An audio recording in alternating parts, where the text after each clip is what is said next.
All right, let's talk more about BTC price analysis with Don Kaufman, co-founder of trading educator TheoTrade. Hello there, Don. Thanks for joining us. So volatility is the name of the game right now. What's your assessment on Bitcoin price? Well, you know what? When the geopolitical risk had first broken out and the sanctions were coming down the pipe, I was actually some short-term bullish on a lot of cryptos, specifically on Bitcoin. At this point in time, though, unequivocally, I'm bearish, and I've maintained, if you will, I'm short-term bullish and really kind of longer-term bearish. At this point in time, I still think we need to see some considerable price action to the downside. So you're saying risk is off the table, versus, say, an accumulation phase for Bitcoin?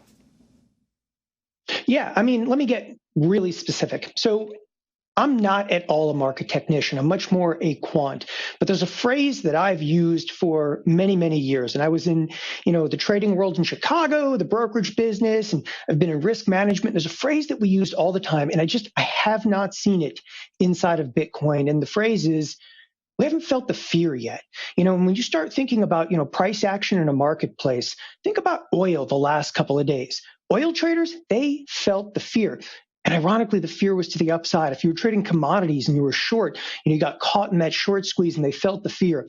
Bitcoin needs to go through the exact same kind of, again, phrase, feel the fear. And again, if you don't, as I say, know what that terminology means, you haven't been on the wrong end of a trade before that's gone horrifically wrong. We need to wash out, again, some of those weak hands, feel the fear, stabilize.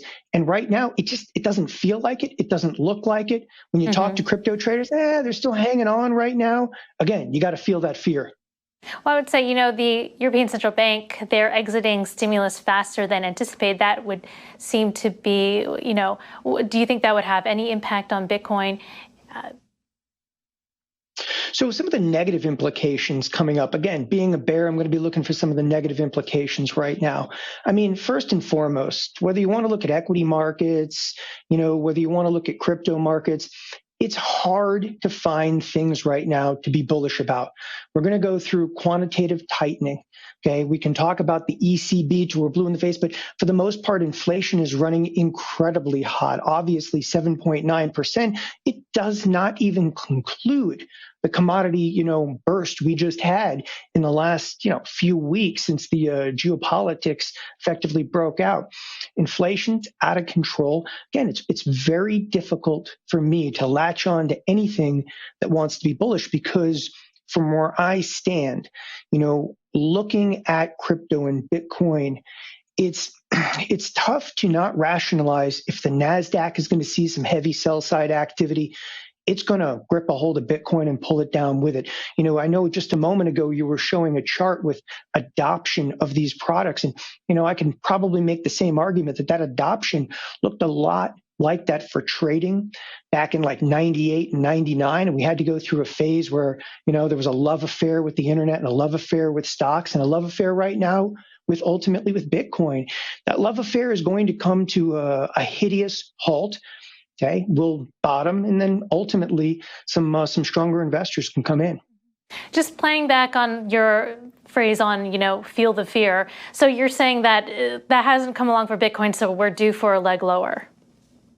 Yeah, so one of the other ways, so as I said, I was kind of a quantitative trader and always have been a quantitative trader. Saying feel the fear is about at least quantitative as you can possibly get.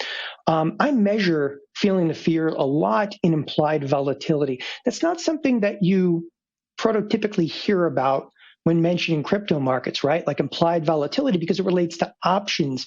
So one of the things I do when I'm looking at Bitcoin is I'll actually look over at Bitcoin futures markets that do have relatively liquid options. And right now, I'm seeing about an 80% implied volatility, but ironically, that's not much higher than a lot of equity products.